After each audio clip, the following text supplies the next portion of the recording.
Welcome to The Explainer. If you were to look back at the automotive landscape of the mid-1930s, you'd see an industry literally on the brink of a massive technological shift. Today, we're exploring a fascinating historical case study of automotive engineering and marketing, the 1935 Chrysler Airflow. We're going to document exactly how Chrysler pitched a vehicle that was fundamentally different from anything else on the road. We'll look at the intense, almost unbelievable physical trials they subjected it to, the meticulous mechanical redesigns they implemented, and really how they envisioned the very future of personal transportation.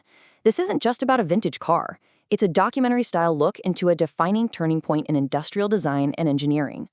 Okay, let's dive into this. To prove just how revolutionary their new design was, Chrysler engineers conducted a dramatic marketing test that honestly sounds almost unbelievable today. They sought out the absolute worst condition a car could possibly be subjected to. They selected an old stone quarry in the hills of Pennsylvania, took a totally stock Airflow Chrysler, and deliberately pushed it right off a 110-foot cliff. The vehicle rolled end over end, and during a massive impact that engineers claimed would have battered an ordinary car to absolute pieces. Yet, the Airflow withstood this incredible punishment, landed on all four wheels in the shale at the bottom, and actually drove away under its own power. It was an amazing triumph in safety, heavily documented to provide a thrill while proving a very serious point. Inside the unit frame, a revolutionary body structure. Now, what's really interesting here is what actually allowed the vehicle to survive that plunge. It was all about its sheer architecture. When you compare the raw structural steel girders to the finished chassis, you can see how 1935 engineers welded the body and the frame into one rigid bridge-like unit. Traditional cars of the era had bodies that were just bolted onto separate frames. But here, longitudinal, vertical, and diagonal girders extend from the extreme front of the hood all the way through the top of the body and down to the rear.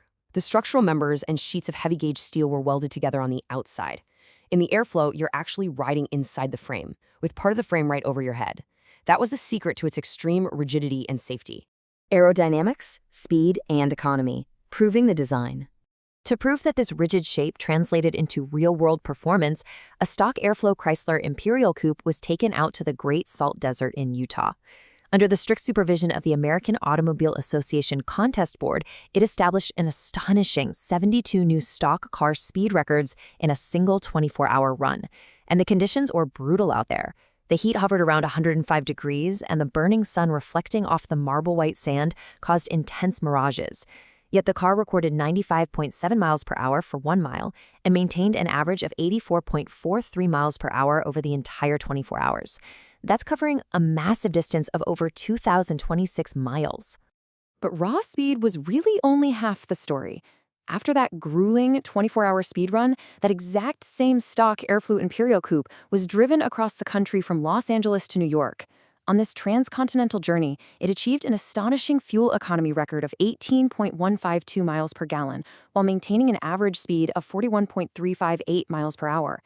Chrysler presented this as a sweeping triumph for aerodynamic design, proving that a single body structure from the headlamps to the tail lamps could yield both incredible speed and amazing economy.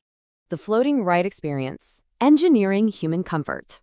Engineers realized pretty quickly that speed and safety meant nothing if the passengers were totally exhausted by the journey.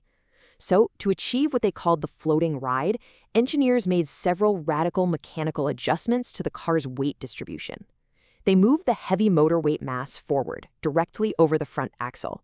By doing this, they were able to move the rear seat forward a full 20 inches. This meant passengers were no longer bouncing right over the rear axle, they were comfortably cradled between the wheels at the point of minimum perpendicular movement. Furthermore, the motor was suspended by patented floating power rubber engine mountings. And this brilliantly illustrates the fascinating piece of science they used to back up those adjustments. They noted that rhythms similar to a human walk, which is about 90 to 100 steps per minute, are pleasant to the body, whereas discordant rhythms cause quick fatigue. By using tapered springs and those floating power rubber mountings to dissipate vibration, engineers claimed the spring action in the Airflow was identical to the natural rhythm of your walk. The result was a vibrationless ride that allowed occupants to travel astonishing distances without feeling fatigued. Luxury in the custom.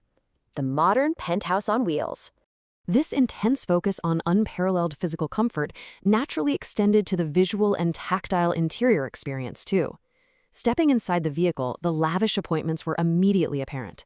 The seats were famously described as being as wide and as deeply cushioned as divans in your home.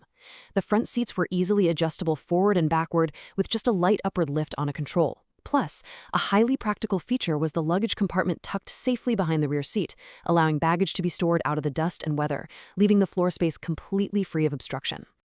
Now, for those seeking the absolute ultimate in personal transportation, there were the Airflow Custom Imperials.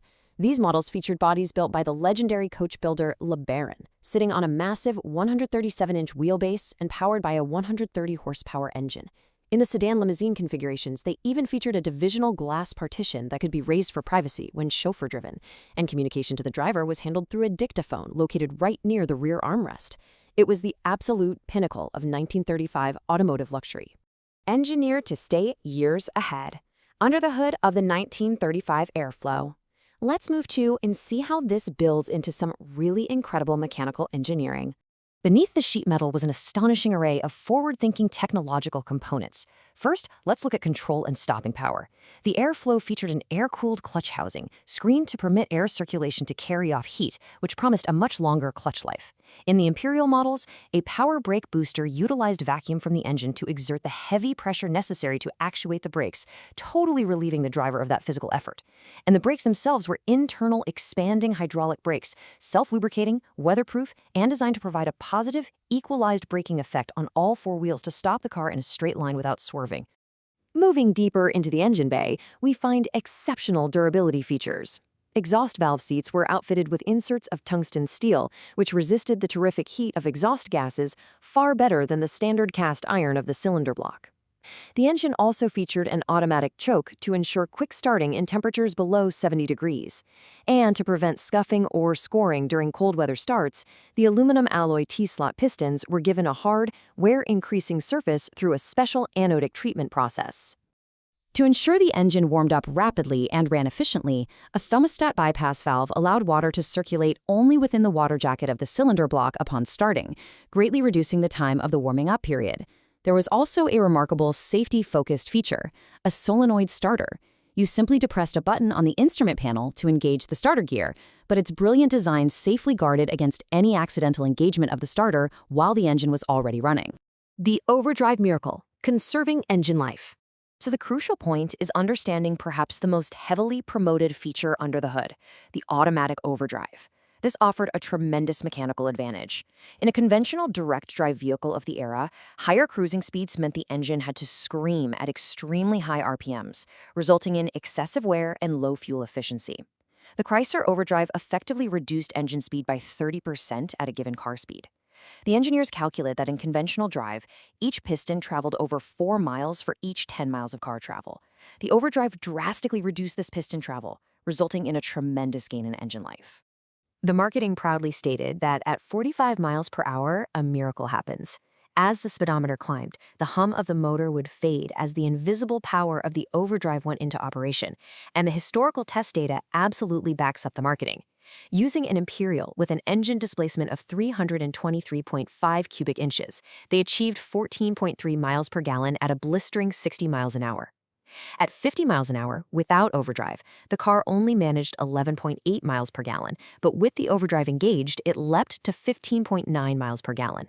It literally paid for itself in saved fuel.